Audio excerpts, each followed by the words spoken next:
I knew the guy that would be representing the developer. So he was in and we chatted last week. And he said he thought it would I knew it was be gonna be a hell of a.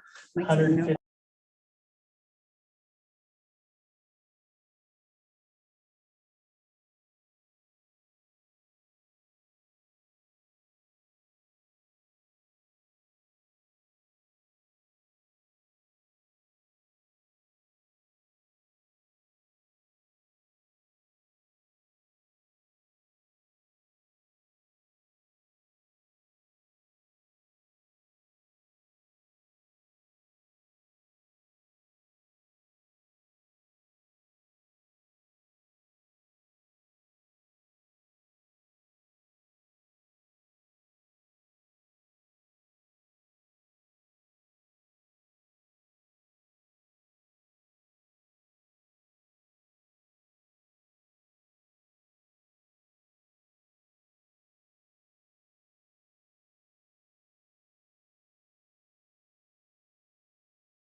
Call to order.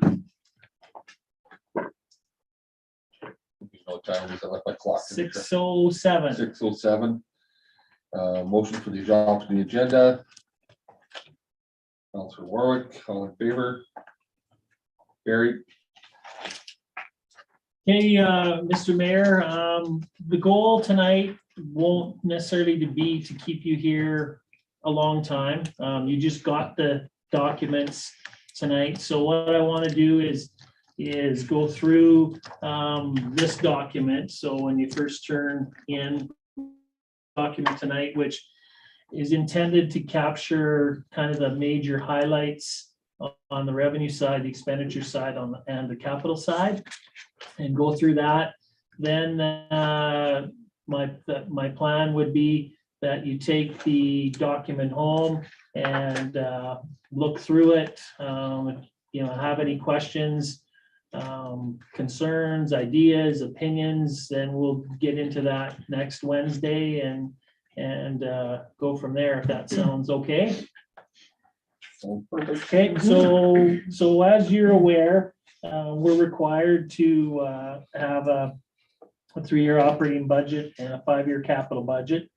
So the intent would be to review it and go through it and get us into a position that council's comfortable with at the end of 2 meetings, 3 meetings, whatever is required. We do have the 23rd, the 30th, and the 7th booked to do this.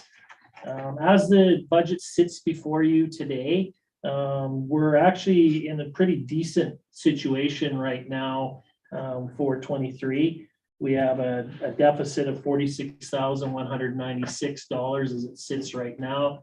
24, 25, we have some big challenges, but in those years, as you will go through your document, primarily because there's some large capital projects that aren't necessarily grant funded. So, and again, can be moved as we need to move forward, but certainly some challenges in those 2 years. The plan would be, if we can get through this, whether it takes 2 or 3 meetings, to bring for approval at the December 13th meeting. And then, as you're aware, we will make some adjustments probably at our May meeting prior to setting the tax rate. So come on in, Councilor Crowe, we just got started, so yeah, haven't missed anything. We're just, when you open your binder, Councilor Crowe, we're just on this document here, so. Okay. So if you want to turn the page, we'll get into the highlights. So the way this budget sits right now, there is 0% tax increase. So the plan is to bring the same level of municipal tax forward that we did in 2022. So obviously we don't have our assessment at this point in time. So if assessment by chance is up, council can then make a decision to lower the tax rate to bring in the equivalent amount. If assessment is low, we still have to increase the tax rate to bring in the same amount. But it's predicated on the same municipal tax as 2022.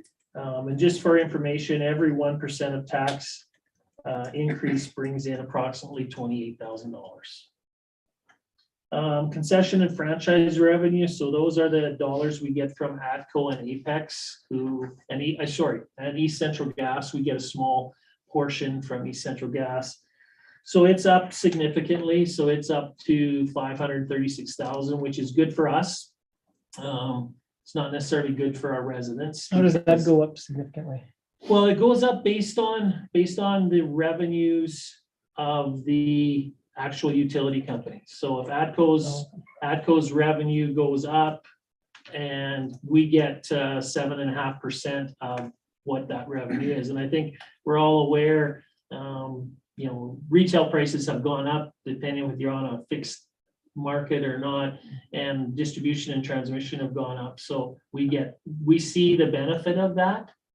So that's why it's up significantly. I don't have the number in front of me, but I think we were at 466, I think, in 2022. So, and we're projecting to be just over 500,000 in 22. So So when people complain about their power and gas bills, the part of that profit is coming to us. So, so a lot of communities you'll see have seen a bit of a windfall on that, in that market. Again, another windfall for us is our return on investment. So I think we were at 71,000 last year. For 22, we're projecting 137,000 in revenue in 2023. And that's primarily because of the interest rate increase. So we were getting 0.5% interest on our general account, and now it's 3.25 or something like that. So it's made a significant difference to us in that regard. Penalties on tax, we're assuming that number is pretty close to what we did in 2022, and that's using the 4% and 5% penalties, which were decreased by 50% in 2020. So I still think they're serious enough penalties. You're going to get to the point if interest rates start climbing higher than that, that people, that won't be a penalty for them. But I think we're still good with them at 4 and 5% right now. Rental and lease revenue, that's primarily rental of the lease space to Reality Bites. So we get $12,000 a year rent there. There's $3,000 a year rental from Pattison Billboard Group for their signs on the highway, and little miscellaneous leases here and there. MSI operating, we're anticipating the same amount we received in 2022. Special areas industrial tax transfer, again, anticipating the same amount as we received in 2022. And MSI capital, same as 2022, which is down. And federal gas tax, and I apologize to the federal government, I think it's now called the Canada Building Fund. I'm so used to calling it the federal gas tax that take me a while to change. So that's the same as was allocated in 2022 as well. So an FCM grant, we got that. We still haven't got, just got the grant approval to sign. So that's on asset management project we're working on, which will get building condition assessments done of our major buildings and an update to our infrastructure management plan. So, and then drawn from surplus, we have 47.5, and that's basically money that wasn't spent in 2022 that was allocated to those 4 projects. It's still sitting in reserve, so we would pull it back this year in the event that we need to spend it in those areas. Police, the revenue's gone down, but it's based on, you'll hear us talk a lot about 3-year averages. So that's based on the 3-year average of 2021 and what we projected for 22. Fire on the next page. So again, it's decreased from the 22 budget, but it is a 3-year average. Fire's gone, fire revenue for calls will be down this year, even though our call numbers are up, primarily because we've had more calls in town. And we've also, the calls have been more in mutually, more, but less longer in service. So if they're out there, just generally, especially if it's a medical assist, it's generally an hour or so. So we've got, there's a slight reduction in the budget for it. Drawn from surplus, a big amount of 591,000. So that's money that we've got for the rescue truck that was ordered in 2021. So David was just down at the factory a couple of weeks ago with Rob Palmer to do the pre-build on it. So they are indicating that we had initially planned to do a chassis payment in 22, but they haven't got it done yet. So they're anticipating that'll be done here late December, first part of January, but they do expect the truck to be delivered in 23. So that's the final payment. Special area provided those dollars, their share in advance. And the town received some MSI money, or allocated some MSI money towards it. So the money's sitting there just waiting for the truck to be ready, and then we'll make those payments. This budget does include, at this point in time, a Japanese exchange program. So there is revenue that we show here is basically what we have charged the students to travel to Japan, which has been 50% of the airfare costs. So we have some expenses you'll see on the expense side. Bylaw enforcement basically just reflects business license fees, 3-year average of that, and a 3-year average on dog licenses. Streets and roads, what we've got in this budget. So the grader we have now is leased. So it is leased till October 31st, 2022. That's when the lease comes due. What date? 23. I'm getting my years mixed up. Thank you for catching that. 23. So this October, the lease is up and the buyout is 2089. So what we've done in this budget is we've factored in for the town to purchase the grader for the 2089.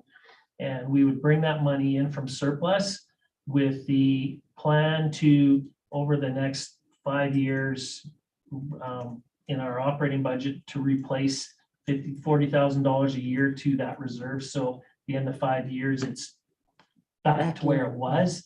And it's basically financing it ourselves versus a finance company or a loan. So just using our own money, but trying to pay back to top up the reserve, I guess, interest free. So airport anticipates suite rented for a full year, and we'll look at Councillor Olson to make sure that happens. So Hopefully, as far as I know. Water supply and distribution. So this is the water rates that we bring in from our residents. So they've increased. Primarily, they've increased for 2 reasons. One, Henry Kruger's will be changing their cost to us from $2.94 a cubic meter to $3 a cubic meter. And secondly, we've used a 3-year average on the consumption and factored that in. And in 22, our water use is higher than it has been for a while. And I think there's a few reasons. One, obviously the dry summer we had. And secondly, I think the fact that all of our hotels are full, rental properties are full, people have extra people staying in their houses, I think all adds up to additional water use. So. Does that account for increase in, excuse me, sir, Yeah, go ahead. in the number of trucks that have been filling too? No, because we don't do bulk. Okay, Henry Kruger has bulk on their own, so. Okay. And I know, talking with Garth, I think someone asked Garth at our water tour plant, and he said that they've been going through a lot of water through their bulk station, so. Yeah. So no, that doesn't reflect that. Our fixed fees that we charge on the bill are proposed to remain the same at $55 a billing period. Sewer, again, pretty static, reflects our 3-year average, and our fixed fees will remain the same at $30 a billing period. Residential waste collection remain the same as our rates we started charging in 2019, so no change there. Regional waste, I've been told that the requisition should be the same. Right? No, Mr. Mayor's looking. I don't know how the fire is gonna affect things, but That'll be the magical thing. They're still there. So when the fire hit, they made the decision to flood the cell to put the fire out. So by flooding the cell, they contaminated a very, very large amount of water, like 500,000 liters. So right now they're trucking that all the way up to the CCS, sorry, not CCS, Secure Coronation. oh, okay. The hope is that they can put it into an evaporation pond and then just haul the final tailings, I guess, for lack of a better term, to disposal. If they can do that, then the cost will be substantially cheaper than trucking it to Coronation. As you can imagine, it's a very expensive project. So right now they're trucking a little bit of it just to try and get it down to a point where they can manage it. And then, but yeah, that's that number. And they're squabbling with insurance a little bit on it as to what started the fire. And yeah, so it's, So right now, it's reflecting last year's Yeah. requisition. it shouldn't change for, I'm thinking that if we're gonna have a rec, it'll be the year after. For Yeah, 24. 24. Big Country Waste, we have a budget meeting towards the end of this month. Yeah. So Yeah, so. And generally what we've done is we take the requisition we get and then we reflect that in our regional waste fee that goes out on our bills. So if it goes up, we generally will increase the cost on our utility bill. If it stays the same, we won't make any changes. FCSS, so provincial grant that they receive remains at the 2020 levels, 89.8. New Horizons grant is a grant we got this year that we haven't moved forward on it to do some senior initiatives with our senior citizens in town. So it's gonna be available. And then Music in the Park, we're gonna bring $12,000 from reserve or from deferred to fund Music in the Park this year. Last year, council did give us $10,000 to run the program. Fortunately, with the money we got from the feds, we were able to use their grant to cover off the Music in the Park costs as well as the concert. So we bring those in and fund the program for 2023 using those dollars. Cemetery again is just a 3-year average. Next page, commercial building lease. This is where things get a little interesting. I think council is aware that the business hub group and the funding they have through the HLC expires as of the end of March 2023. So they have been paying us as part of the program $2,000 a month rent. So what this budget reflects at this point in time is their lease ends the end of March, so they'll give us $6,000 for that. And then it assumes that the Harvest Sky and the chamber rent that's currently paid to the HLC will just be paid to the town of Hanna. So that'll be $800 a month for the last 9 months of the year. So it's probably pretty close to what our normal operating costs are. On the bigger picture scale will be what is the future of what we see as the hub today. I met again this morning with Jordan and Darcy from Special Areas and Dre. They've put a proposal forward in terms of what they think it would cost to continue to operate in a similar manner, but to basically operate the same way they are now with the same complement, doing the same things. It's about $220,000 cost. And both Jordan and I said that's not doable.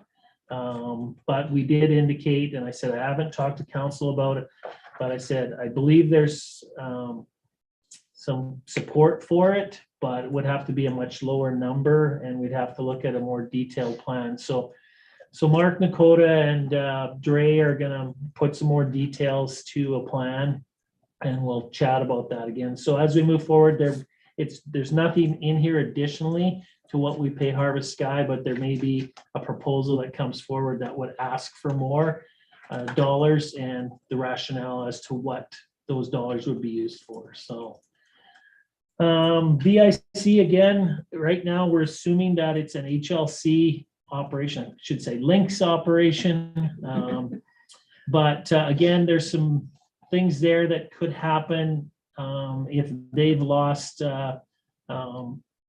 They're hoping that they can retain a tourism manager somehow in their portfolio, but if that's not available, I don't know if they will step forward again and run it. Just don't have the resources. So then it would fall back to us again to manage. But right now the plan is, and they're still optimistic that they'll be able to manage it again in 23. Recreation area, again, the operating grant from Special Areas of 187,000. Federal Summer Career, Canada Summer Jobs Grant, 25.8. We did tap into a grant last year through ARPA for a student grant for special events that we're hoping to bring forward. And new program, provincial careers program, summer employment, we got $5,400 last year, and I think we probably will be able to access that as well. All those will go to primarily summer or seasonal employment.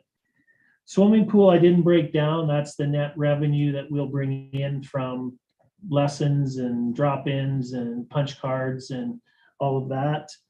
Arena, again, I think that 62.4 might be a little conservative. We'll know a little bit more as we move forward, but we're assuming again in all of our facilities that there's no stoppages, nothing going to hold us back, and they'll be open and operating as pre-COVID. So, but we're looking at 62.4 revenue there, and advertising 8,700.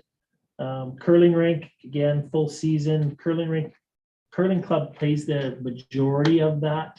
So we're anticipating their share of services will be about $36,000.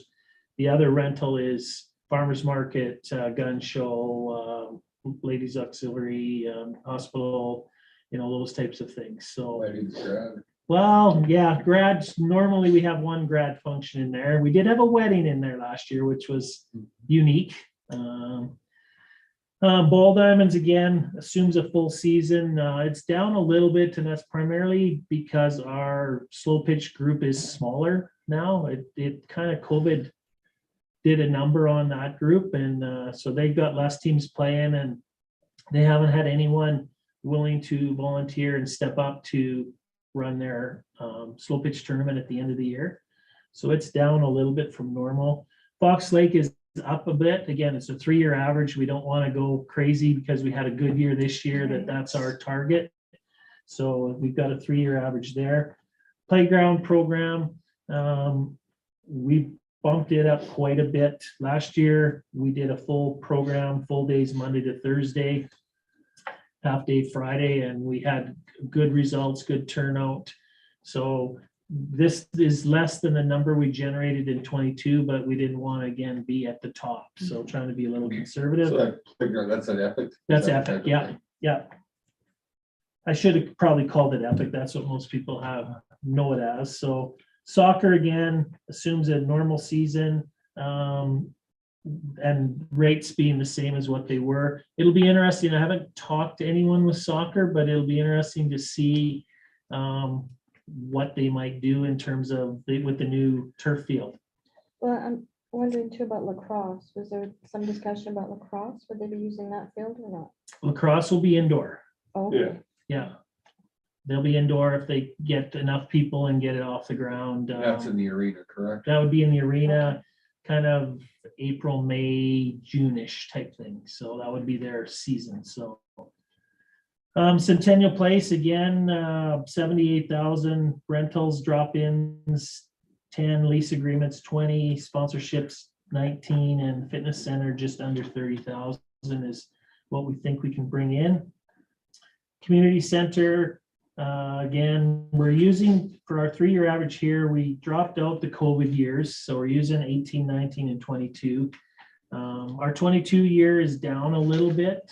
Usually this is where we generate some revenue because of Christmas parties, but Chamber's not having one, ATCO or Heartland's not having one, mine's not having one. So it's pretty scarce after Stage Hanna's done in there this weekend. There's not much in it in December. So usually that's kind of a busier month. So Lions Hall, again, this was the first year we operated it, and that's 2,400 is kind of where we're at with the rental revenue to date on it. So that's the highlights on the revenue side.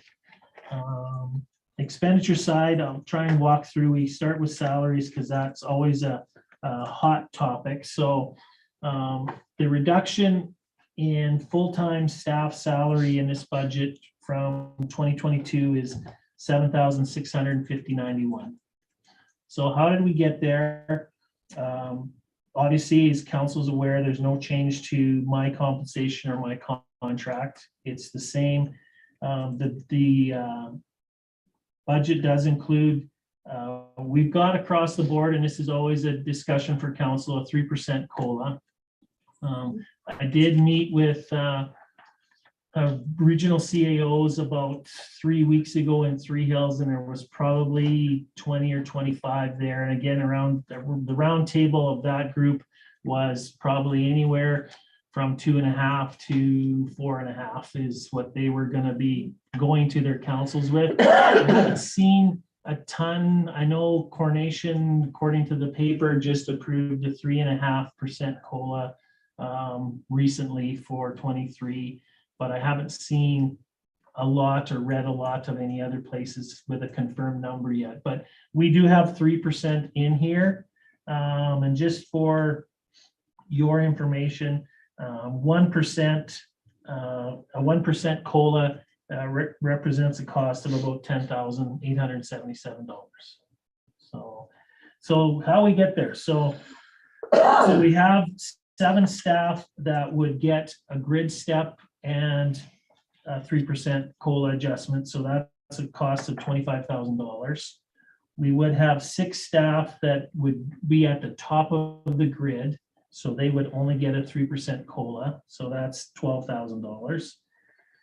Then we have 2 staff that would get a grid step, a 3% COLA, and they have increased hours. And one would be Bonnie Deadlock. We've started her at 3 days a week. The plan and the budget is to go to 5 days a week at the front. And the second person here, we had a staff member who was on long-term leave for about 5 months. So we took his hours out when we were factoring in the budget last year, and now he's back. The assumption is he will work the full year, full hours. So that's the increased hours. 4 retirements from the budget. So some of those are retirements that happened already, but there was some salary carry forward in the 2021 years. So with Gwen and Adrian and Rhonda will be finished. And the other one we use is Bobby Buckwitz, who's had done a little bit of time at Centennial Place as our full-time staff person last year. So we've had 2 staff resignations in 22 in addition to that. So we know Logan Gucci's moved on, and Shane Olson moved on. So we pulled their salaries out of the budget, as you can see. But we have hired 2 staff who will start lower on the grid. And so that's the cost of bringing those 2. So there's a net of about 8,000 or 9,000 there.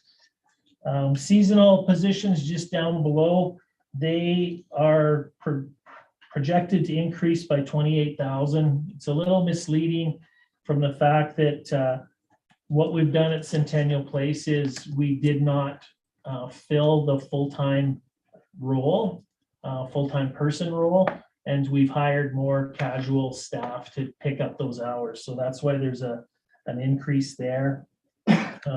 Excuse me, Yep. Mr. Mayor. Go ahead. And do you find that working better? Just having, is it better to have the casual staff versus having? We full-time? were struggling to find for what we were paying, to find an appropriate person there that could take a little more role there.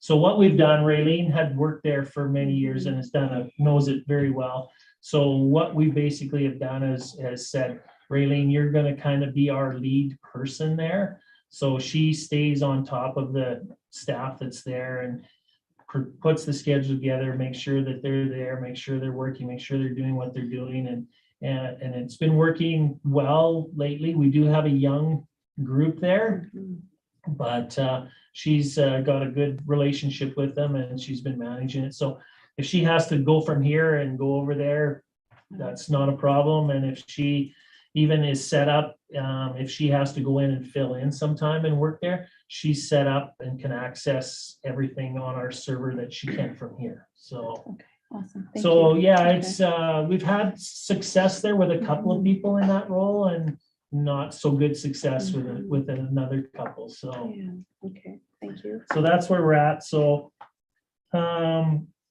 So we've got an increase, Rhonda's, we call it different names. We've got summer fun in here, which is epic. So just based on the number of hours we've been open and number of kids we had to increase our staff there. We used to have a program we called after school. We haven't done it for a while, and it turned out to be originally after school every day. Then it turned out to we did programs some of you might have recalled seeing called Boredom Busters on special holidays and stuff. But when COVID hit, we didn't do anything, and we haven't, and there's been no real request to do that. So we pulled out that money there. Pool increases, just basically what we do with staff if they come back. We give them an increase. Generally, it's around 25 cents an hour for coming back, and same with parks and public works. So again, those are increases kind of based on 25 cents an hour for them to return. And the office, we've reduced hours for our part-time position here in the summer. So the overall there is a net increase to salaries globally, and when you include seasonal, so it is about $20,690 is the overall increase to the salaries, including full-time and seasonal. So I'll let you guys think about that. I know there'll probably be some discussions, and you'll have some thoughts on COLA, what's fair, what's not fair. And we'll leave that for you guys to discuss. Under utilities, just wanted to, as you know, when you read your power bills and your gas bills at home, they're getting to astound you. We've factored across the budget when you get into the details, basically a 25% increase to both the natural gas and the power, and based on a 3-year average. So our net costs for natural gas projected in this budget for 23 is $132,000. Our cost for power for all of our facilities is $276,000, and our water is $60,000. So I know that right now there's still a projected carbon tax increase, I think in April of 23, that will go on our natural gas bills. And petroleum, again, the same thing. We've factored in a 3-year average and a 25% increase. So our budget for 23 is $80,000 a year on fuel. So I think that'll be relatively close unless things keep going the way they're going. So insurance, again, we haven't got our info from the insurance company, but the budget is established on our 22 rates plus a 5% increase. So it's $131,000 on insurance in this budget throughout. Council, what we've done with council is the way we've been managing it. So we do have an increase, the way it sits right now, to the council honorarium of 3%. And when I say honorarium, that's just your monthly honorarium. There's been no changes to the meeting per diems or any of that. It's just the monthly honorariums. And technology allowance is allocated as per 2022. And our travel and subsistence, we've left at 22 budgeted levels. So you guys have been very good that way. We're going to be well under our travel and subsistence budget. So unless you've been hanging on to stuff for a long time, you haven't turned in. So on the administration side, good news on the administration side. So the town's share of the medical clinic operating costs are reduced for 23 by $28,000. And that's primarily the result of having the 4th doctor in place for the entire year paying rent. As part of the recruitment package, they do get free rent for a portion of the year. So that's why 22's was our cost that we picked up was higher. So that's a decrease. That's good. The Roundhouse Society grant for their municipal portion of taxes is in. We used to pay the Masonic Lodge grant towards their municipal portion of taxes, but they've sold their building. So it's now privately held, so it will be taxed and there will be no grant applied there. Travel, training and subsistence, basically, we've got at $13,000, which is kind of a return to the pre-COVID levels. Professional services is a big category. Overall, it's 160,000. In that 160, we've got the council chambers technology upgrade from 20,000, which we have deferred revenue. The asset management project is 50,000. We've got the FCM grant for that project in 40. Kind of combining computer website costs is about 18,000 a year. Janitorials around 10. Internet's around 10. Financial software that we use is 15. We budgeted $10,000 for engineering consultations throughout the year, depending on if we need some of their expertise to handle any projects.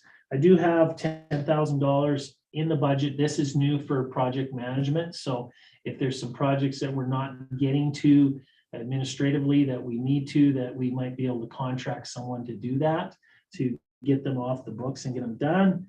And the investment fees that we pay to BMO as part of our BMO financial package or investment package is 17.5. Palliser Regional Municipal Services. So we've talked around the board a little bit, and some of you guys have been able to attend their sessions to understand where they're going and what they're doing. So the increase to the town of Hanna for 2023 will be $5,386. So that will take us to 39,000. And I think, as you're aware, the plan would then be to see a similar increase in 24 and a similar increase in 25.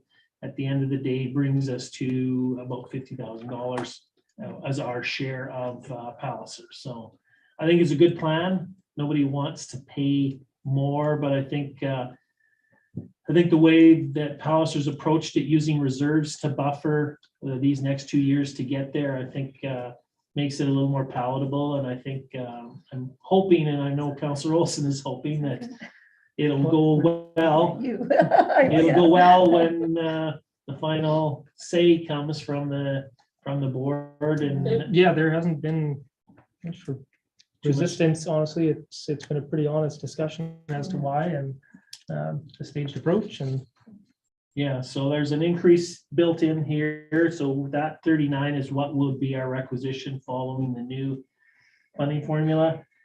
Again, we've got money in here for demolition incentive. If anybody wishes to demolish property, we have a program that we will assist them with. Storefront incentive as well. If anyone wants to upgrade their business and their storefront, we have a program. So that I think that money's been spent every year.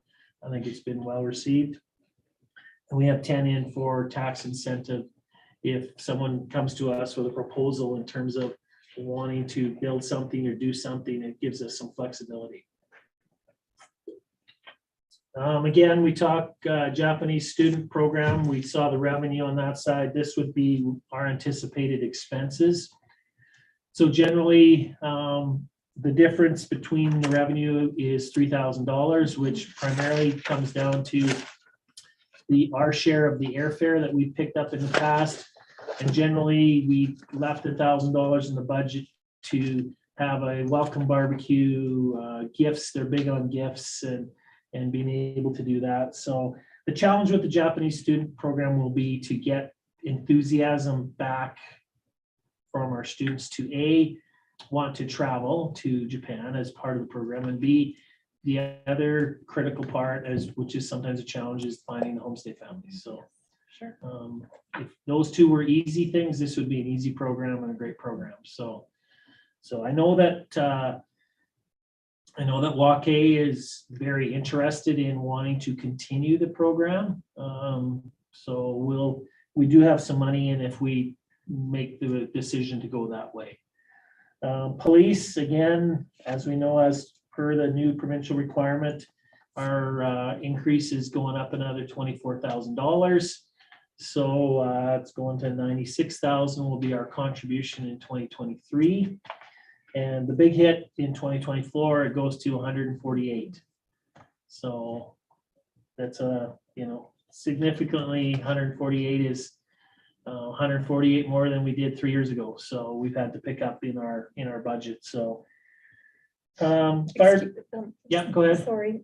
Go ahead, sorry. I'm just curious, do you think at that point in time, then that's going to be a cap in 2024? Or, because I know these They will. increases are Yeah. substantial, and what are we gonna be looking at in 2025? Yeah, I can't say with any certainty. The plan that was presented to us when they first went down the road was a cap at 148, which is to be 30% of the cost.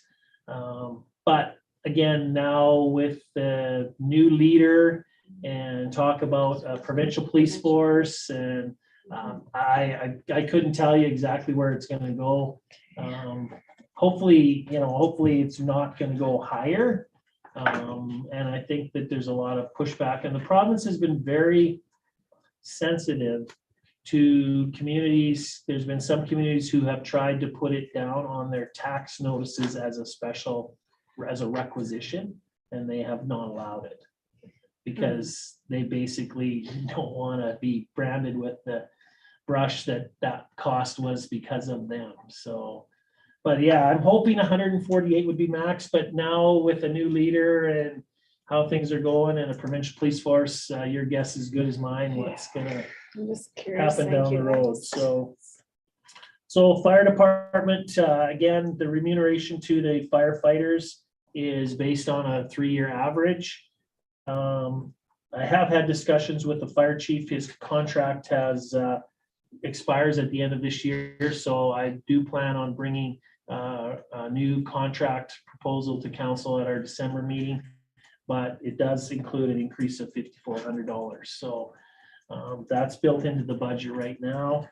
Emergency management. So we contracted with Mr. Mole for that service in 2022, and we will be renewing his contract at the same rate for that. Bylaw, I've left $42,000 in the budget as an expenditure for bylaw. As you can see, how service to be delivered is still under review. So whether that's contracting with special areas, whether that's contracting or employing part-time someone on our own, that has yet to be determined. So, but the dollars are there. Again, on the next page, again, David's role as development officer, again, we would renew at that contracted price, same as last year. Under animal control, I did have a conversation with their president a few weeks ago, and he was going to provide me with a budget and a request. I haven't seen it yet. So what is in the budget right now is the amount we contributed in 22. Whether that's going to be up or down, I don't know. I haven't seen anything yet, but that's what we've got in the budget. Common services, we talked about the grader. So the lease expires October 31st, again, typo 2023. And we plan to purchase it. Our lease payments to the end of October are $31,914. Budget continues the sidewalk replacement program on 100,000. Our asphalt pavement patch is at 30. Our street light budget is at 121. And then contracted repairs have increased by $10,000. The boiler controls that control the heat in the building need to be replaced. So that's $10,000. And we do have an amount, and you see the details of 438.39. That's a transfer to reserve. So that's our anticipated MSI that you saw on the front page, 277, and our federal gas tax 153. I like to, maybe it's the safe side of me. I like to take the year we're going into and make sure we're not spending it that year in case we have something we need to that comes up. But as we get into infrastructure projects and into the capital, certainly there's an option there for council to take that 430 and add it to any program that we may choose to do in 23. So streetlights, that's what we pay for the power and the service to have them? Yeah. Okay. Yeah, and it's, we've talked many times about, and I'm as big a I'd love to have them all converted to LED. And we've had this discussion with ATCO. The challenge with that is we own the majority of our streetlights. So as an owner of the streetlights, we pay a less amount monthly on our bill, because if we go into what they call an invested rate, is where ATCO owns them, the rate on the streetlight is higher, but they take care of everything from that happens. Maintenance. I've been here 10 years and we've replaced the street poles on Main Street, the black ones in their downtown core is all that we've replaced. But if they come to us with one of our power poles and they say it's failed its test, structural test, they'll say, we're gonna replace it, here's your bill. And usually they give that to us a year in advance so we can plan, and I haven't had anything from them. So I'm assuming that we don't have anything.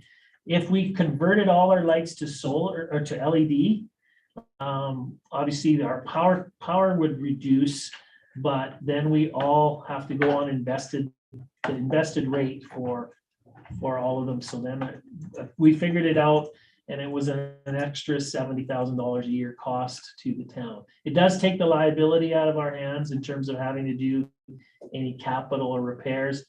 And I've just been kind of waiting, hoping that eventually ATCO is going to say, we're changing those lights regardless. We're out of metal halide and we're gonna change it. And the cost, they have been changing their rate riders slightly and bringing them down on the invested with the LED lights, because they know that they've got less maintenance in those lights because they're gonna burn for 50,000 hours before they have to be replaced. So would it be 121,000 plus another 70? Is that what you're saying? Over yes, that? yeah. Okay. Sorry if I wasn't clear there. Yeah. No, sorry, that was Yeah. just my misunderstanding. Nope, that's Okay, good. Thank you. The airport, I've had a request from the Flying Club, and you'll see it in the capital budget, to implement an automatic fuel distribution system there. So almost like a card lock. So Mr. Kroll comes in with his plane, he arrives, he can go up, he can fill, and he pays with his credit card or debit card or whatever. Right now, they come in, they have to phone and find a Flying Club member to come out and manually fill them up. So something we can discuss when we get into capital in more detail, but if we go that route, there is a $2,500 annual software fee for that program. Water supply, again, this is what we will be charged from the commission. And again, we based it on that same 3-year average and the $3 per cubic meter versus the $2.94. So it's up slightly when you compare year to year. Water line repairs and maintenance, that's our stuff, that when we have to repair a water line, a service line, etc. And we do continue in this budget to transfer $50,000 to the water reserve. Sewer, expenditure of $37,000 on the flushing and video inspection program. We didn't get that completed in 22, so the money's sitting there. Manhole repairs, lift station, just miscellaneous repairs and inspections, 15. And the igloo, we didn't get that project completed, but we want to put a new structure around we call it the igloo lift station behind the fire hall. And again, we have the money in reserve. We didn't get it completed in 22. And again, the sewer, we transfer $50,000 to reserve. So between the water and sewer, there's $100,000 transfer to reserve. Garbage collection, as you know, we've entered into agreement with Mr. Limpert, so we have that fee of $75,400 for the next 2 years. Regional waste, again, that's based on the requisition from Big Country, the same as last year's. If it does change, then obviously. FCSS, most of the highlights on the FCSS side are on the programs we fund with FCSS dollars. So just as a reminder to council, we're a partner in the Family Resource Worker Program that operates out of the schools. We are a partner of the Family and Marriage Therapy Program with special areas in the Ag Society in Starland County, and I'm not sure there's any other partners, but learning or links as a partner. And my understanding, talking with them, they are continuing to see increases in their counseling services. And so this therapy program is based on a sliding scale based on your income. And it's to cover the subsidy for low income members who may need to take therapy. So, and it's generally, it can be family, marriage, a little bit. We're fortunate we have a local individual who's providing that service for a number of years. When we had this program, the person traveled here from out of town to do that. So that's in there. Again, typical, we do provide the Learning Center with $5,000 annually towards their program guides. And we provide dollars to the Healthy Family Initiative. We've got a couple of people who work in town who work for Healthy Families that work with them in terms of whether they need some food supports, whether they need some counseling services, whether they need other financial supports. Canada Day, we budgeted $15,000 for that day and that event. Volunteer Week, Mayor's Garden Party, music in the park, and then the New Horizons Seniors Initiative. We've got the revenue on that side, we need to have the expense on this side. So we've got to reformulate what that's going to look like. We had hoped through the process that we could actually have a seniors, I don't know what the right word is, assistant, but could help seniors with filling out grant forms, making sure they're getting the appropriate levels of assistance they could be entitled to, kind of that type of thing. But the New Horizons grant won't fund staff person only up to 25%. So we're relooking that, but we have the money set aside. At the cemetery, it'll be a pretty straight year. We are looking again to put another columbarium in. So in the operating budget, we've got the base. So the cost to put the concrete base in, and on the capital side, you'll see the actual columbarium. So we bought one in 21, and I think it's probably half to 2/3 spoken. Yeah. A little less. Okay, so they seem to be the much more popular way of using the cemetery these days. So just out of curiosity then, with the cemetery, is all of the rest of what goes on out there, is it all the expenses covered by burials and, that kind of Not stuff? fully. It depends on year to year, but if you look at even the overview, or if you get into the details, like the cemetery, we budgeted in the cemetery in 22 to subsidize the operation of the cemetery by $17,000.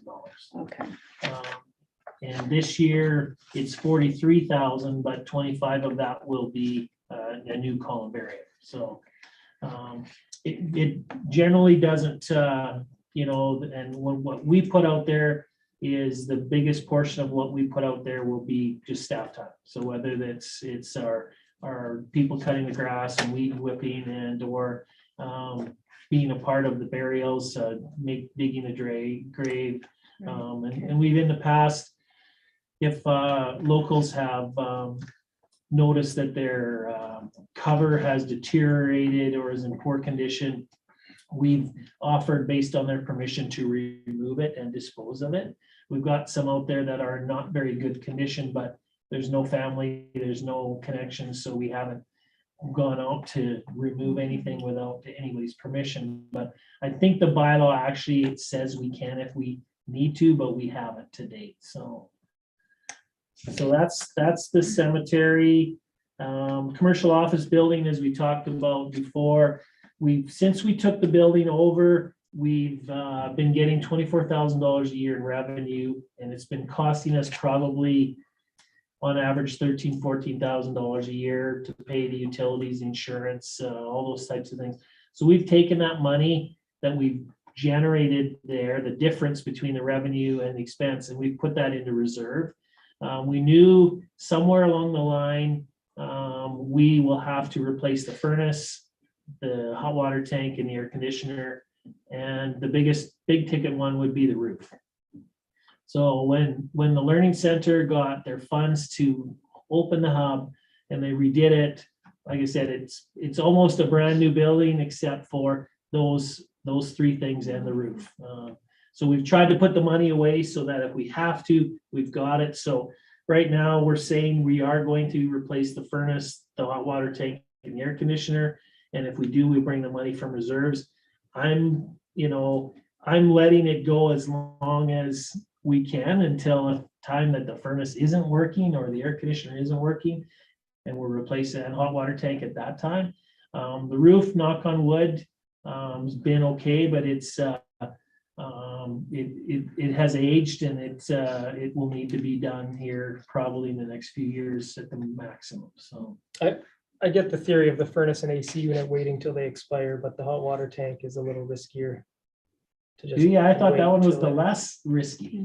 Messy. No, a furnace isn't gonna leak and damage true. anything. No, but the trouble with the furnace, if it goes and it's 30 below out, You can use space heaters. by the time, well, you can do For your- something. Yeah, you could react quickly. So yeah, we can move forward. Like, I guess that's If the been money's there, my, I'd do that one. it's I mean, been my first. personal, at home too. I'm not replacing my water tank till it goes. Oh, So boy.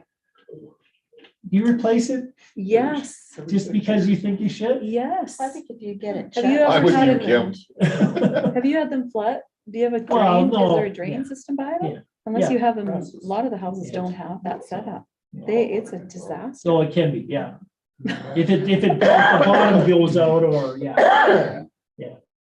So that's the plan there.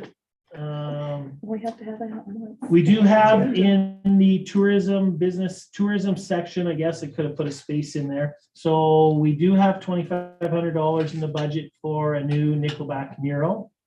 With them coming out with a new album. So that's what the last one cost us. So then we would Where would that go?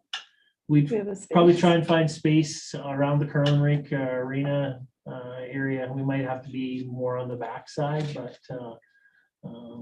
we do have one on the library wall as well, and I think there might be one on the Yeah, there is. park shop too. Yeah. So, but yeah, no, I can't remember the last time they had an album out, but I think there's two on the It's park. been, could be, yeah. So we'd find a spot where people can have access to. So. I'm all in favor of this one. It's finally a song night. Love their new album. It's more country than ever. So under business and communication, so it's pretty much a standard budget there. We've always budgeted $2,500 for trade publication or marketing opportunities. If somebody came along and we needed to be a partner in some sort of promotion, we'd have some dollars. Fortunately, the last couple of years in Harvest Sky has got a bunch of dollars, and Harvest Sky has been doing significant amounts of marketing for the region, which has been good stuff. So we haven't used that $2,500 for a number of years. Cactus Corridor, I should change Is that that to gonna Harvest change- yeah, Sky. is that gonna change the name? Yes, that's me. That's okay. Shame I on still you. know what it is. Harvest Sky contribution, 45,000. That's the same as the 22 contribution. As I said, depending on what happens when we come forward in the new year with a plan, there may be a request for additional dollars, but that hasn't been fleshed out yet. Banner replacement to replace 5 banners. It's kind of an annual thing. Some kiosks for our information stuff that are around town. And then we have been paying the PEP membership of $3,400. So that's in the business communication section. Is there any discussion of that going up or? I don't think it would go up. I know that It's you. we just, increased it. Oh, They had yeah, a, that's they had a right, yeah, plan in that's right. place. And I think we increased it from, it used to be $1 per capita. That's right. Then it went to $1.10 and then $1.15, I think, or $1.30. So I believe this is the last, like, where they're at. I think I haven't heard of any increases to that. We have a meeting next Friday, Okay, so then we'll discuss it. yeah, I wouldn't, I don't anticipate that. Visitor Information Center, again, the HLC operation, we still cover the building costs. So that's the utilities, that's the insurance, that's the maintenance, grass cutting, flowers, watering, all of that stuff. Community Services Board grants left at the same rate as previous years, 3,000. Recreation, travel, training, so it's down a little bit, but it's at $4,300. We've got some new staff that need to be trained. This budget includes a $90,000 transfer to reserve from our special areas fund. So the history on that is they provide us with 187,000 roughly. When Centennial Place was built, the special areas provided an advance of $900,000. So what they did was they took that $90,000 off of our payment each year for 10 years, and that expired in 2020. So 2021, we put $90,000 in that reserve. 2022, we used that reserve, or we will use most of that reserve to fund the condenser and the pickleball courts, tennis courts. So we might be, when the numbers come in from the condenser, we might be able to add between that and the contribution from special areas, we might be able to still transfer about 10 to the reserve in 22, but this budget counts on putting the 90 into that reserve. So the goal is to try and build it up. So when we have to do something major at one of our rec facilities, that it's not as big a hit at that time. So, and I think we were used to operating without the 90,000 because it wasn't coming to us for those 10 years. So it was easier to just slide that in and put in reserve. So Is there any concern with the arena roof at all or not? no, That No. was done not that long ago. we've done some repairs on it. So again, the arena curling rink building is in decent shape. But we have to look at it's coming up 40 plus years. So there's gonna be some major components that are gonna need to be redone in it in the next few years. I think we've done a good job of maintaining it and keeping it in good shape. So, you know, people might say it doesn't look like it's 45 years old, but some of those things are gonna have to, and we saw the condenser, that was one. We're gonna have a chiller come down the road. My biggest fear is actually the concrete floor. It's knock on wood, it's in good shape, but if it's the concrete floor and all the heating floor lines and the cooling lines in there. I know when I was in Stony in 2006, we did that whole thing, and it was close to $1 million in 2006. Yeah. So Three. could be, yeah, very easily.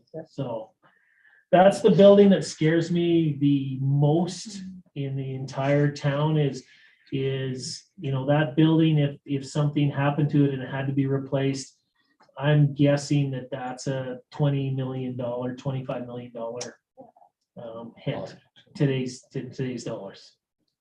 So that one's the one that scares me. So as long as we can keep this one, That's just replacement. That's no upgrades or, well, I'll be replacing with a similar footprint. and similar amenities, but costs on that have gone crazy, and so hopefully we won't have to do anything like that. But that's the theory behind the reserve. It's not big dollars, but trying to put some stuff away. At least it's getting some interest now too. Yeah, so the recreation facility software, we have $6,500 in there. So the program we've been using is basically obsolete, and the software people say we don't support it anymore. So this is working with the same company So this is the software we use to book the arena, pay the arena, pay, invoice, all the invoices for all our facilities, all our booking. So it's 6,500 in 23, and then we'll drop, because there's the setup and install fee and all of that, drop a little bit for future years, but that's in here. And we did budget in 22 for some project management assistance. We have not taken advantage of that. So I've left it in the budget for 23, and we'll fund it from the money we didn't use in 22 in case if we need to do some project management there. And one of the examples that I've looked at on the project management side is to have someone do a sponsorship plan and come up with, because a lot of our sponsors at Centennial Place, their term has lapsed. So there's some availability of some sponsors. We've even talked at the arena promoting, and I wanted to create not a Centennial Place package, but a town package. So if you want to advertise on the arena boards, it's this much. You can do an arena wall, it's this much. If you want to be in Centennial Place and take a room name, it's this much. And the other thing we pointed out, we could change our dressing rooms and have the Pine Ridge Supply dressing room instead of dressing room number 1. And Jen, we're not going to generate big dollars, but we might generate a few $100 per door or whatever. So I want to, just haven't had the time to work on that. So that one might be an example of something where we might bring in some help to coordinate that. If it's Pine Ridge, you could generate some big cash. So we don't even need that. We just need to give him a proposal and he'll write the big check. That's where that new arena comes from. Oh, That's a Pine Ridge Supply Center. Hey, Mr. Mayor. Sure. Swimming pool. So the cost you see there is the full operational cost. So it's not broken down. In your detail, you'll see the breakdown between salaries, utilities, repairs, those things. That's the overall net cost to operate the swimming pool. Same with the arena on the next page. That's the full operation of the arena. The park shop, we did some LED light upgrades in 2023, but we didn't have 2022, but we didn't have the budget to complete them all. So we'd like to finish completing all of the conversion to LED lights in the park shop. So that's in the budget for 23. Curling rink, again, that's the full operation of the curling rink. Included in that number is the curling club subsidy. So I'm not sure if all of council's aware, but probably, I'm going to guess 6-7 years ago, curling club was in financial difficulty. They owed the town significant dollars. The town was gracious. The town wasn't saying you have to pay or we're not going to allow you to curl. We kept it on our books, so people knew where it was or what it was. They basically came and said it's not sustainable. We can't do that. So we charge them percentages of the gas, because the building, the trouble with the building, the way it sits right now, there's 1 meter for power, 1 meter for gas, so 1 meter for water. So we're guessing to percentages of what they use. So we charge a percentage of natural gas from the time we turn the brine pump onto the curling rink till the time we turn it off. Same with power, and we are any maintenance in there. They take care of their own staff during the curling season and do their own janitorial and buy their own supplies. But they found it wasn't sustainable. So council basically made a decision, I think it was in 2014, and said, okay, we'll factor the bill. If the bills for January to March is $30,000, we'll subsidize that by a third. So we've been doing that. I know currently the curling club's still not in great financial shape. And I know that I did have a brief conversation with their new president. Again, he wanted to speak to council, and I said, you're welcome to speak to council, but I think before you speak to council, you need to put a plan together. And I want to review that plan with you. And I said, at the end of the day, if you're coming with a request, you need to come in with a request. I said, council does not want to deal with, well, we'll take whatever you give us. That doesn't put them in a good situation. He referred to the waiving of the golf course loan. And I didn't get into a long discussion Right. with him about that, but in my mind, it's two totally different situations. The golf course, we haven't provided any financial resources to over the years. And the curling club, as you can see, we've been subsidizing them $14,000-15,000 a year. And even this year, the cost of the condenser in the old days, 50% of that cost of the condenser would have been owed by the curling club. We didn't charge them for that. So I think we've been generous on that side, but that'll be something for council to deliberate if they do get a proposal together. So Is it still Tanner Counts? Tanner just took over as the president, and Tanner will do a very good job. He will. He'll do Absolutely, he Tanner will. will do a very good job, and he's very enthusiastic about the sport and about the club, and he's taken it upon himself to, like he's bringing Kevin Martin in March for a clinic and a banquet, and he wants to use that as a fundraiser for the club. So he's been very active, and I think he'll do a very good job for him. So ball diamonds, again, that's what we cost to operate the ball diamonds. The details in your package, majority of that would be kind of broken into three things. You have your salaries for the people who are cutting grass, dragging the diamonds, fixing the irrigation, and then you'll have the actual cost of goods annually when we bring in the shale and the fertilizer and chemicals. And the third thing, which is a big thing at the triplex, is water, because we irrigate those fields, and I think 2022 is 10 grand. So that's where that number comes from. Fox Lake again assumes a normal operating season. But in that 103,000, there is a transfer to reserves of $30,000. Parks, again, that's mostly salaries. So it's the net costs of all of the parks, playgrounds that we maintain. And again, the details in the package. Playground program, that's the cost to operate a full program like we did in 2022. As you'll see in the binder, last year, I think we brought in about $18,000 revenue on that program, cost us 32.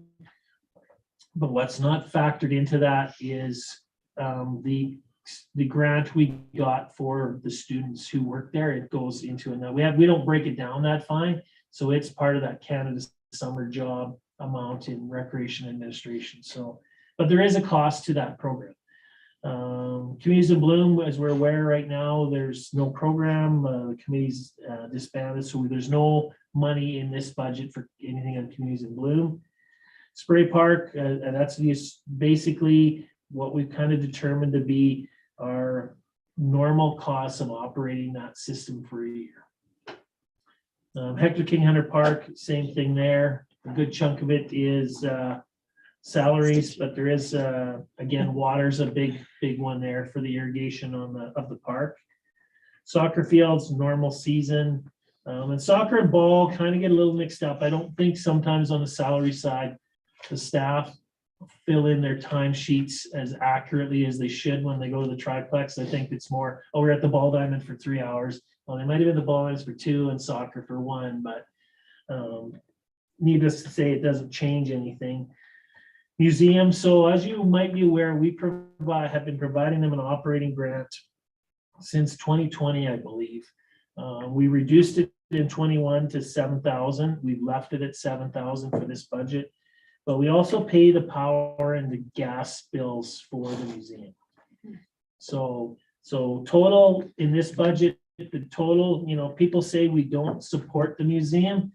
We provide $16,000 to the museum to have it operate. So the library, again, assumes a normal operating season. What we've done with them in the past is if whatever the COLA has been approved by council, we've increased their grant to them. So in this case, we've got 3%.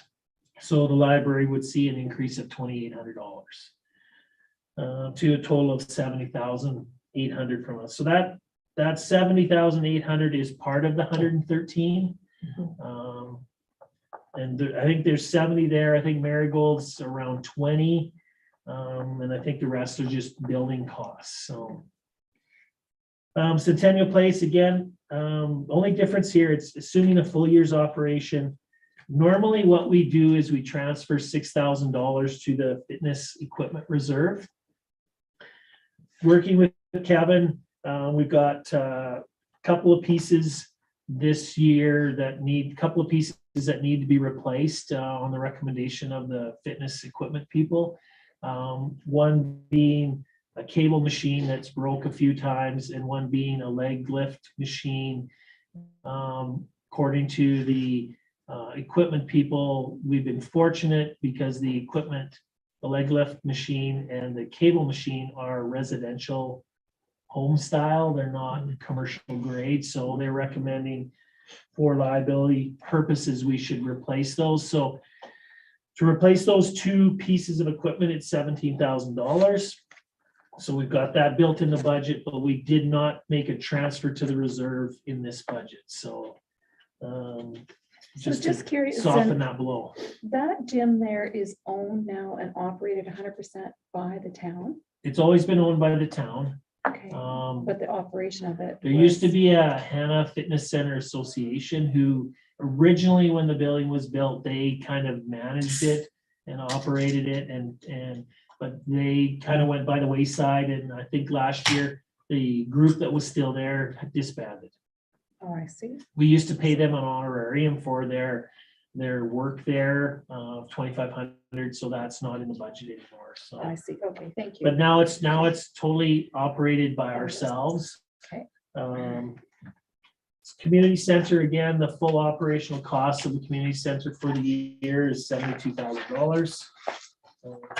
Lions Hall, again, the full operation, $13,540. But that does include a flooring upgrade with a plan to replace the carpet. I don't know if anybody's been in the Lions It was Hall, bad 10 years ago. but that carpet is very old, very dated. It's dated. So it certainly needs to be replaced. So that's in that 13,000, but the plan is to replace the carpet, probably with a vinyl planking of some sort. So capital, does anybody need a break, Mr. Mayor? Everybody's good? I don't think we'll be too much longer going through capital, but if anybody needs a break, no? You break anyone? Nope, rock on. Okay, so the items that you'll see in capital here are what's included in the budget to date. So we do have right at the top, we talked about it last year. So what we want to do with the electronic sign at the entrance, if we want to replace it with a new, all new electronics module, it's with the best pixelation, it's $95,000. If you want to, the cost to replace the modules that were failing was $7,200.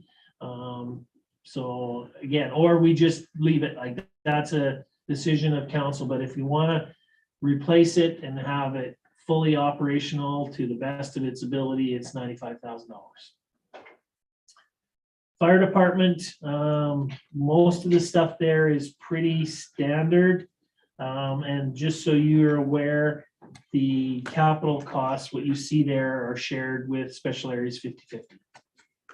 And so you see the big one in there, the rescue truck. So we do have the money sitting aside, and we do expect that in 2023, we will have it delivered and we will have to make that payment. So.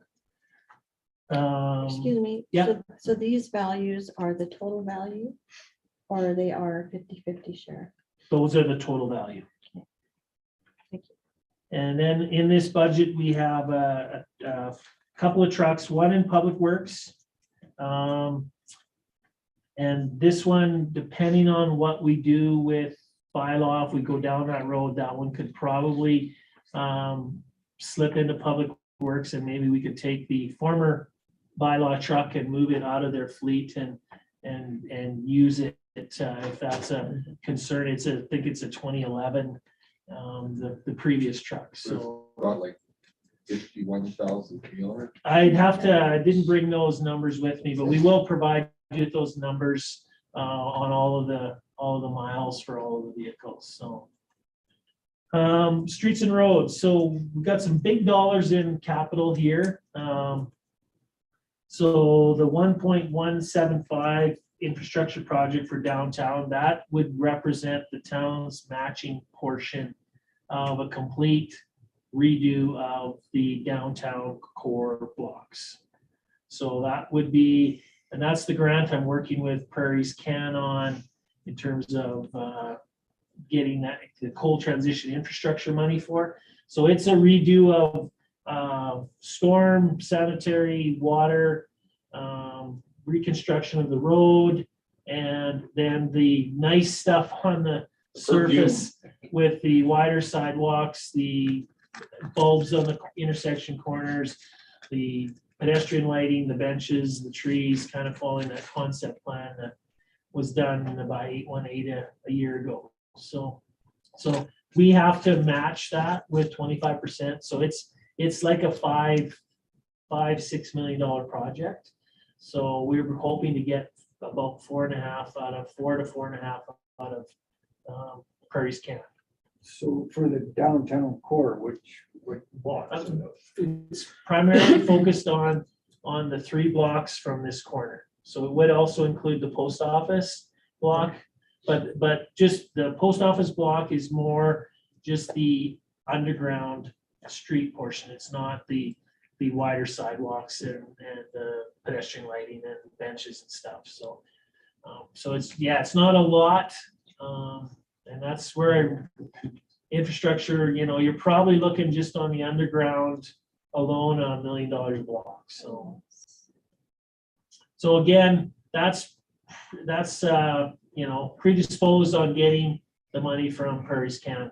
Without Prairie's Can, we don't move forward with that. So the other thing that I'd really like to do, and I'm trying to get a price from MP or an estimate from MP, is I know, and you guys probably hear it, our Palliser Trail and Pioneer Trail are deteriorating. So, and probably could use an overlay anytime. And again, that's, I think, another project that's going to hit us sooner than later.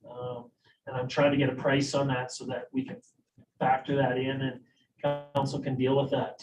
That might again be a project if council wants to do it where we're going to dip into our reserves. Because if we're going to wait for grant funding to do that, it'll be probably 2 or 3 more years down the road till we get enough MSI and federal gas tax to deal with that road. The So thing with waiting longer, it may end up costing a lot yeah, more. no, I agree. Yeah. So I'm trying to get something from MPE on that, and so we can factor that in as we move forward. So the 1.175 isn't necessarily, it's not written in stone that it has to go to downtown. But if we do get significant dollars from Prairie's Can, there will be an expectation that we match it. So we'll have to find that money somehow. So the other thing we have in this budget is we had it in last year's. So we have an application into the province under their strategic transportation infrastructure program to replace the bridge at Pioneer Trail. It goes over CN. So again, this is cost escalations. Last year when the cost estimate came in and we submitted the grant application, that project was $1.4 million. A year later, it's 1.8, almost $1.9 million. So And that's just the bridge, not the rest of the road. that's not the rest of the road. That's just the bridge, maybe 10 meters on either side of the bridge. That whole road is. Yeah, no, it's, It's not that bad. Ooh, Yeah. we did do the entrance part there to South Municipal Road Yeah. when we did our 2020 program. We did that overlay, and that was, I think that section was 200 or 250,000, just that overlay for that section. And I had no price. So with that bridge, is there a way to apply to put culverts in versus bridge? I asked MPE and they didn't feel that, they felt it was too wide of a hole and they felt that this was the best bet. I don't know Because I if mean, it's not a waterway per se. No, you can block it off either side. That's what I'm saying. If a guy put in, you know, They could put two two 12-foot culverts in, Get the cement ones or just, Yeah, I don't know. That's certainly Yeah. something I can That's the approach. way- that's what I would. So we I- do have this grant application in. Yeah, and that's fine. If I it just- if it is approved, then the expectation is we have to match that. They'll provide 75% of the funding. We have to provide 25%. Yeah, and that, I'm just saying though, to me, that cost is, yeah, bury a couple of 12-foot culverts across there. I mean. it's I not- know that, and bridges have gone, like I know Drumheller is responsible for replacing one of the bridges to Wayne. I don't know which one. And they went through the process, got some grant money, went through the process. I think originally thought it was gonna be $3 million. Went to tender, it was 8 million. So they're back at the drawing board again, so. So that's what's in there. And then again, we talked earlier about purchasing the lease on the grader, so that 208 is there. And we would pull that from surplus, and like I said, then over the next 5 years, pay that reserve back, so. Airport, runway, so we were approved last year to replace runway lighting at the airport based on a project of $470,000. The grant covers 75% of that, so the town is responsible for the remaining 25. And I've talked with special areas and we'll share that 25, so that should be 12.5 each. 12.5. Sorry. That's good. So that should be 12.5 each. But I still think our share of that 12.5 is about $58,000. So, but Is we that have been- 470 still valid, Kim? I believe so. Okay. I looked, Drumheller just did theirs this year. And I think they did theirs it was under this 470, Okay. so. Water distribution, so that new software and for our new booster reader so that we can go out and read the water meters. Again, the system we have is obsolete and they won't support it. So we've ordered the new software. We expected to pay it in 22, but they're supply chain issues, so now they're telling us we won't get it till March of 23. So we've just pulled the money into reserve and we'll pull it back out and pay for it in 23. Cemetery, we talked, purchasing a new columbarium. The pool heater, we had that in the budget in 22 and how we approach it. This is for the junior Olympic pool or the lane pool. So we basically have our plumbers look at it in the spring and they look at the condition of the heater and they say they think it's in good shape. It should get through another year. We've been leaving it. We'll have them evaluate that again in the spring and because and we always tell them that we want them to be fairly confident that it's going to get through the year because if it goes, you're not going to have a quick turnaround. Takes our season. And it hurts the season, so, but we do have the money sitting in reserve because we plan to do that project when we need to, so. The arena has asked for a new floor scrubber in the arena for $8,000. Curling rink, again, I'm not sure what we're gonna do with this one, we have to get some expertise on it, but the west interior wall by the men's washroom. What we can do to fix that, it's more aesthetic than anything. That's But- the part that sunk. Yes. Right. Yeah. Fox Lake Park, we need to complete the campsite electrical upgrades, so we had originally budgeted $30,000 for the project. It will come in when it's done at 48. So what we've done is we've taken, obviously, as we know, we had a good year out there. So we're gonna take $18,000 of the profit this year, transfer it into reserve and pull it back to use it to finish the electrical in 2023. Again, we do have a second truck in here, on the park side. Again, their newest unit is a 2013, so, just trying to modernize the fleet. We do need to replace a mower. Our 2006 is starting to fail. It's got, about 2,500 hours on it.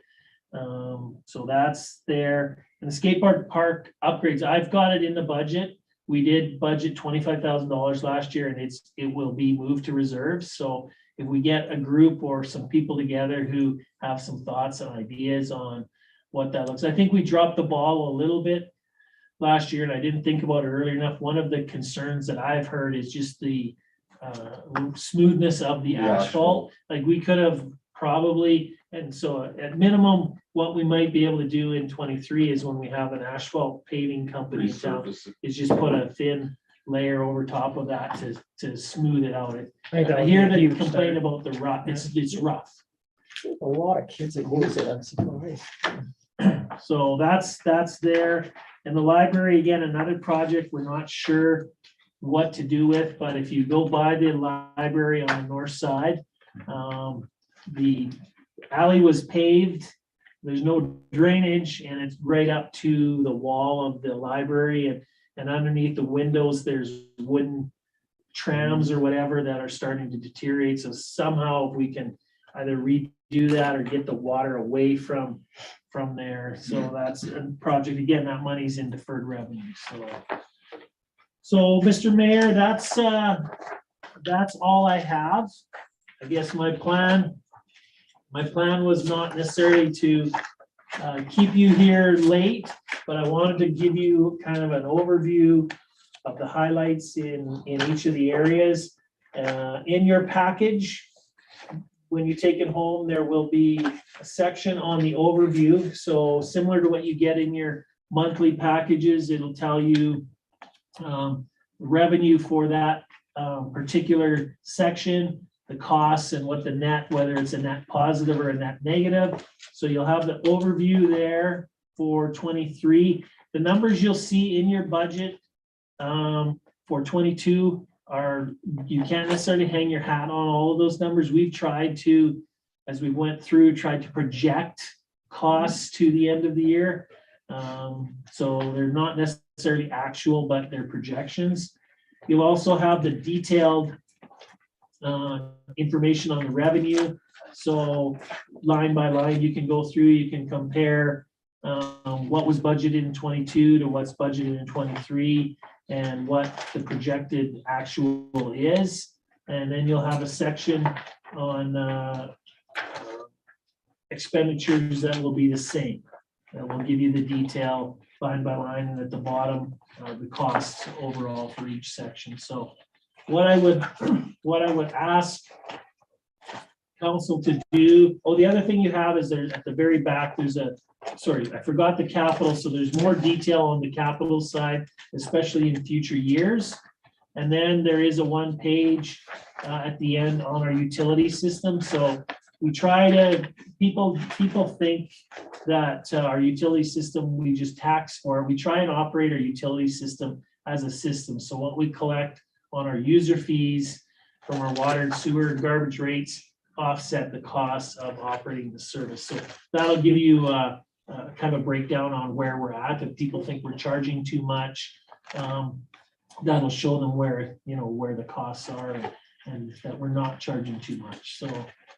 So what I would ask, Mr. Mayor, is for council to take the package home, go through it, identify any questions they might have, any thoughts about what's in it, what's not in it that they think should be in it. And then we would have that discussion next week in terms of that. If anybody has any questions between now and next week, that feel free to come in and ask me anytime. Councilor Olson. Is there a GL code for the reserve for each department? I know there's adding to operating reserves, but is there like a balance of each operating? What I can reserve? do is, I don't think there is a balance we have set up. The auditor has it, so we can look back at what was in the reserve at the end of 21. Like we can see the whole, in Yeah. each one of that, Yeah. but it must be documented somewhere for each reserve for each, like common services, we're dumping 50 grand into it this year. What's the balance of that reserve? Or is So it- it would be, so when you look at your financial statement, there'll be a section, and I can give you that copy. There's a section that will say reserves, and it'll have water and sewer. It'll Oh, say okay. there's $350,000 in it or $400,000 in it, and that will be to the end of 21. Okay, So when they come in and they do their final audit, they make those journal entries and they make those transactions. So then they'll show, in each financial statement, they'll show what was in that reserve at the end of 22 or 21 and what's now in at the end of 22. Yeah. But I can give you where we're at as of the end of 21 in those reserves. one more. Yeah. Do I recall a conversation that the Hanna band or whatever that group isn't? They're back operating Okay. again. All right. Yeah, I just spent $130 on candy for it. Because I'd be interested in a budget implication and I guess more of an operating implication of swapping the gym to the music room. Like, is that feasible at all? Is music room, because it's in a very appropriate space for the gym to be down there, but upstairs is the music room. Is that no way gonna work? But my comments off the top, Counselor Olson, would be, I don't think it would work. One, Square footage. we use that room quite a bit for other things, whether it's birthday parties. Our Epic program is in there. It's large enough. It's got the small kitchen, small sink. I think if you moved it upstairs, you wouldn't have the room. And I know it's a small fitness center. And I know I wasn't here when it was built, and it was kind of I think an add-on afterthought. What can we get in there? So I don't, that's my, off the top of my head, I don't think it's a good switch. I don't know music, nor do I work out, so I'm not familiar. I know. I do know that our fitness center is small. No doubt about it. It's small, but I guess, the fact that we have another private business that has a fitness center in town, I think there was always some sensitivity to try not to compete as much as we're still in competition, but try not to, all of a sudden do a $500,000 improvement on our fitness center and make it Run 5 in by times the the size business, with everything, right? So, but certainly, there's been nothing technically done on that side, Councilor Olson. That would just be what my initial reaction would be, so. Any other quick questions? I know that you haven't had a chance to digest anything, but if anybody has any questions between now and Wednesday that they want to ask, feel free to stop by, give me a call, send me an email, whatever. If not, like I said, I would expect next week when we get here to turn the floor over to you guys and get direction from you guys on what's in here, whether you like what you like about it, what you don't like about it, what you want changed or whatever. That will be up to you guys, and then we'll go from there next week. Just one thing the tax recovery, so what are we doing with? Okay, good question. So the property we have, we refer to as the Groman property. We are going to be listing it for sale in December, as is. And we'll see what transpires through that process. We do have some money you'll see in the operational budget. I think we've got just over $2,000 in the operational budget in case it doesn't sell initially and we have to keep some heat on and some utilities on. But we've also offset that because, again, property like we do the commercial office building. So if we generated $10,000 in rent and it cost us $5,000 to operate, we took that $5,000 and put it in reserve. So we do have some money that we can pull out to offset that cost if it doesn't sell quickly. So is that something that, like, I'm unfamiliar with the condition of it. Is it something that if we spend 10 grand, we could cover it? Or? I want to look at, I want to have some feedback from our realtor on that. Okay, that's what I'm asking. My gut tells me that I don't know if it would be worth spending money on it. on the hope we're gonna get it back. Because at the end of the day, we could put the costs that we put into it against that building.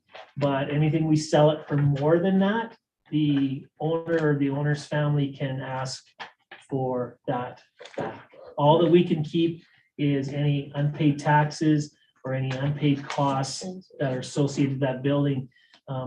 I personally, my gut tells me that I think the outstanding taxes are somewhere in the neighborhood of 25,000. We'll be lucky to get that for the building. What is Would the be term my on, guess. what is the end date on that ability? Like, we've had that for. 10 years. Okay. And the ones we've taken over, nobody's come back to us. They have to make an application to do that. And the ones that have, we've taken over for tax recovery and sold the past few years. The one couple, they left town owing money and owing people. They're not gonna show their face back People are here. too embarrassed. And the other one was a family, a single older gentleman and a family, got no family connections, so. Again, there was some money left over in each one of those, not significant dollars, and we can hang on to that. I think they have up to 10 years to apply for it, and if they do, we have to say, okay, yeah, there was still $3,000 left on this account after we paid all the bills, so here it is, so. Now, do they get paid the interest, or is that interest capped?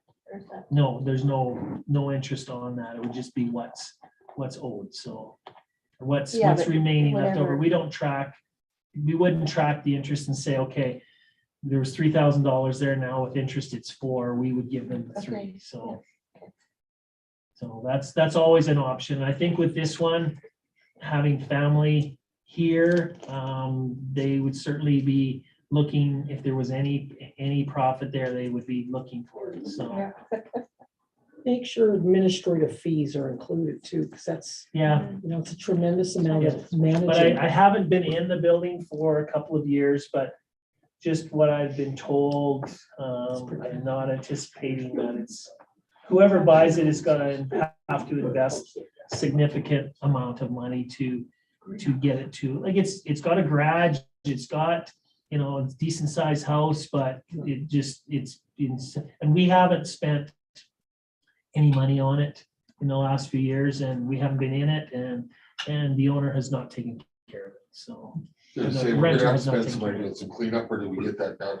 No, we were just about to. Yeah, We do have the bins there.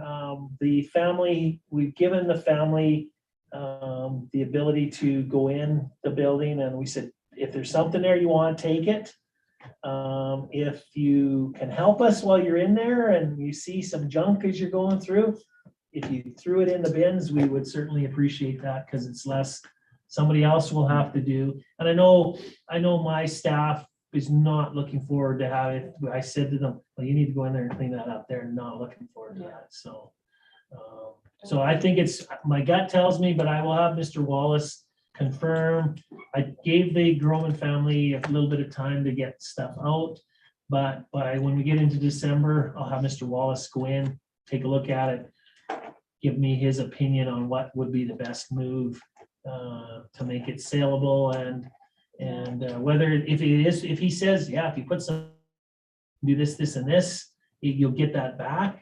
Certainly No we can guarantee. consider that, but there's no But there's no guarantees. guarantee you're gonna get that.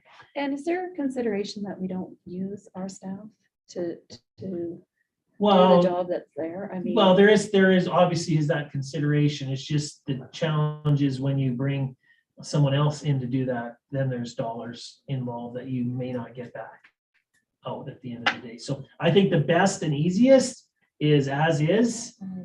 People come in, and if they have significant stuff they have to haul out of the building and significant repairs and cleanup, they'll have to factor that into their price and go from there. But then we kind of are able to wash our hands of it, so. You don't think by tearing that old greenhouse and all that stuff out of there that it would increase some kind of attraction? We have to tear that greenhouse. Yeah, no, yeah, but I do No, but think I- Counselor Kroll, just from what I've heard, it's unlivable. So, like it would probably, it may be something that whoever buys it is gonna go in and rip it right down to the studs. And rebuild it from there, so. Whole thing, when you get your health guy up there, he would give you an honest opinion right off the start. Well, the trouble is though, if he, you know, Because, if he condemns it, then we're in bigger trouble. You sell it as is. yeah. It's the just buyer's sold it. responsibility. Yeah, yeah. and Buyer beware. Buyer beware, and we'll be, you know, Yeah, really. we'll be Yes, upfront there and they is. can tour it, they can look at it, they can evaluate it. And at the end of the day, you know, there are people who will take that, Oh, diamonds in project the rough, on. I love that. Yeah. Well, there's so. lots. I so- love that. Oh, yeah. So if that's it, we'll see you guys next week. Same time, same place. And like I said, if anybody has any questions in between, don't be afraid to ask anytime. So, And no morning meetings then, right? no, we're back at, we approved 6 o'clock again. 3 weeks. in a Right. row. But no regular scheduled No, info session in the morning? On the That would have 30th. been this morning. So it's That would have been this morning. Yeah. The 30th. Oh, Today's the Oh, right, 20th. next, sorry, I'm a week ahead. Last No, you're right, no info meeting I in the think they were morning. all 6 p.m. Yeah, no info meeting in the morning. We're meeting here at 6 PM next Wednesday. And we'll do phase 2 review, so. Because Heartland Generations is Close next. It's in the morning. is I'm next just week. wondering if this meeting can be accessible by phone on the 30th? Because I From 10 to 2. won't be able to make the meeting in person. Yeah, probably, but you won't have access to laptop or tablet or anything? Well, where I am is gonna be. Okay, because that was the other it got option. You really could, slow. you could zoom in. But I think there's an option on Zoom and I'm looking at Lori for phone. Yeah, we have a conference phone here that would probably be better if it's a Okay, telephone, yeah. but if it's an internet, it's different software, so. Well, I'm once- just thinking Okay. the Once you computer just- access I would have is not very fast, Okay, so it may be. so yeah, but you'll have cell coverage, because that might be an option. I don't, We can talk about it after adjournment. but- yeah. Okay, Thank but- you for the presentation. It Oh. was really excellent. I really enjoyed it. It was really thorough. Oh, It no. was very good. I Very love well this done. stuff. It was really, I actually Good never job. usually, but I really enjoyed it. You have a It was glow about you. Very well done. No, I love this stuff. This is, It's a this is, different this is party. the fun stuff. It's a different. Sure. So